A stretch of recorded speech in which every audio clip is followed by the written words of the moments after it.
দেখতে দেখতে একদিন শুনবেন আপনাদের এই পরিচিত আনিসুর রহমান আশরাফি, যে আপনাদের গ্রামে আসতো, বয়ান করত, হঠাৎ একদিন শুনবেন সেও নাই,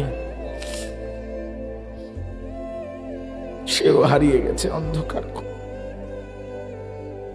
এটাই বাস্তবতা, এটাই চির সত্য। এতটা চির বাস্তবতায় আমরা ভুলে যাই কেমনে। ভাই, যুবক ভাই, নামাজ না পড়ে কেমনে থাকো? মুসলমানের বাচ্চা তুমি, তুমি হিন্দুর সন্তান না, তুমি ইহুদির বাচ্চা না, তুমি খ্রিস্টানের বাচ্চা। কেমনে নামাজ না পড়ে, কি দেখতে দেখতে, কি করতে করতে জীবনটা, দিনটা, রাতটা শেষ করে দিলাম। আহারে আফসুস, আমার বড় আফসুস লাগে। একটা সুস্থ সবল 16 বছরের, 14 বছরের, 18 বছরের ছেলে মেয়ে কি কারণে, কি বুঝে একটা সেজদা দেয় না, এক ওয়াক্ত নামাজ পড়ে না? আরে বোকা রে, তুই কেমনে এত বোকা হইল? কি কারণ থাকতে পারে? কি অতিরিক্তটা তুমি পেয়ে গেলা? কি এমন সুখ পাইলা, কি এমন স্বাদ পাইলা, কি এমন আনন্দ আর মজা পাইলা যেটা আমরা কেউ পাইলাম না? যে মজার, যে সুখের জন্য তুমি তোমার আল্লাহকে ভুলে গেলা, একটা সেজদা দিলা না, এক ওয়াক্ত নামাজ পড়লা না। আহা, অসংখ্য ছেলের কোনো কাজ করে না, শরীর একদম স্প্রিং হয়ে গেছে, প্লাস্টিক হয়ে গেছে, কোনো কাজ করে না শরীরে, আর কোনো অনুভূতি শক্তি, এহসাস, বোধ, বুদ্ধি আমাদের লক্ষ লক্ষ ছেলে মেয়ের নাই। কি বলে, কে বলে, কেন বলে, কাকে বলে, সেটা কোনো বিষয় মনে করে না। তার এক কথা, আমার মোবাইল, আমার ছবি, আমার নারী, আমার নাচ, আমার জিনা, আমার ব্যভিচার, আমার অশ্লীল দৃশ্য, আমার সময়নাদের সাথে আড্ডা ফুর্তি, আমার এই বান্দরামি, আমার পেশাব করে পানি না নেওয়া, আমার জুয়া, আমার মদ, আমার নেশা, আমার নারীর আড্ডা, মেয়ের পিছনে ঘুরা, এটাই আমার জিন্দিগি।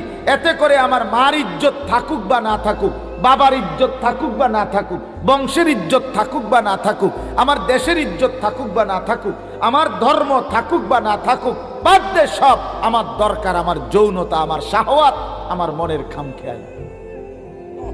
এটা মানুষের বাচ্চা হয় কেন?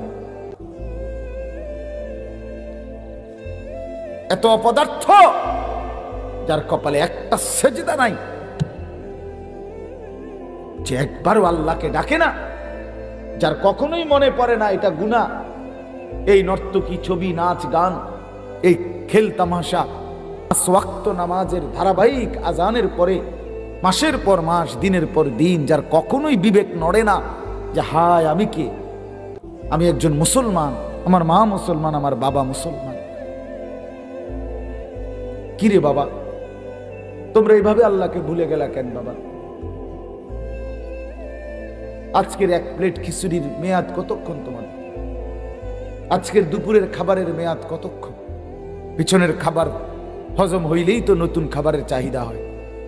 তার মানে পিছনের খাবার পাকস্থলিতে আর থাকে না, হয়তো বাথরুম পায়খানার সাথে বের হয়ে যায়, অথবা শরীরের অন্যান্য জায়গায় প্রয়োজন পরিমাণ পৌঁছে যায়।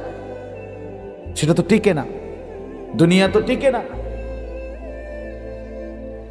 আমি অনুরোধ করছি ছেলেরা, তোমাদেরকে সবাই মিলে জিন্দিগির কদর করে। ছেলেরা রাগ হইও না, ধাক্কা দিয়ে বলার মতো, শক্ত করে বলার মতো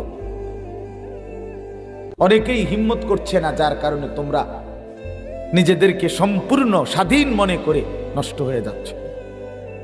আহারে বন্ধু, এটা সুখ না। আমি প্রতিদিন বলি, মনে করেন ওই কোনায় আগুন লাগছে, আগুন জ্বলতেছে, একটা ছোট ছেলে যদি 8 বছরের ছেলেটা যদি 1 কদম 2 কদম করে ওই দিকে যায়, আগুনের দিকে, কিন্তু আমরা এতটি মানুষ দেখার পরেও কেউ তাকে বাধা দিলাম না, কিচ্ছু বললাম না, তার মাও বলে না, তার বাবাও কিছু বলে না, এ সমাজের কেউ আমরা কিছু বললাম না। আমরা দেখতেছি সবার সামনে ছেলেটা 1 কদম 2 কদম করে করে ওইদিকে যাইতেছে। তাইলে এটা কি তার জন্য কল্যাণ? ঠিক না? এটা কি ছেলেটার জন্য সফলতা না?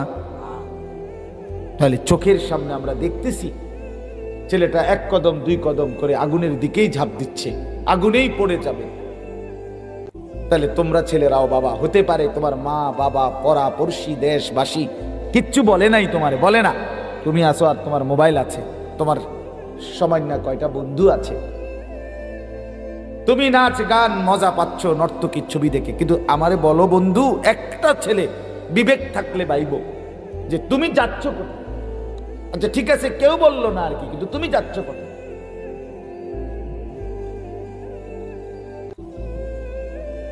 তোমার পরবর্তী প্রত্যেক কদম যত বাড়ছে, প্রতি কদম বাড়ছে তো তুমি আগুনের দিকে যাচ্ছ, তুমি তো জাহান্নামের আগুনের দিকে যাচ্ছ।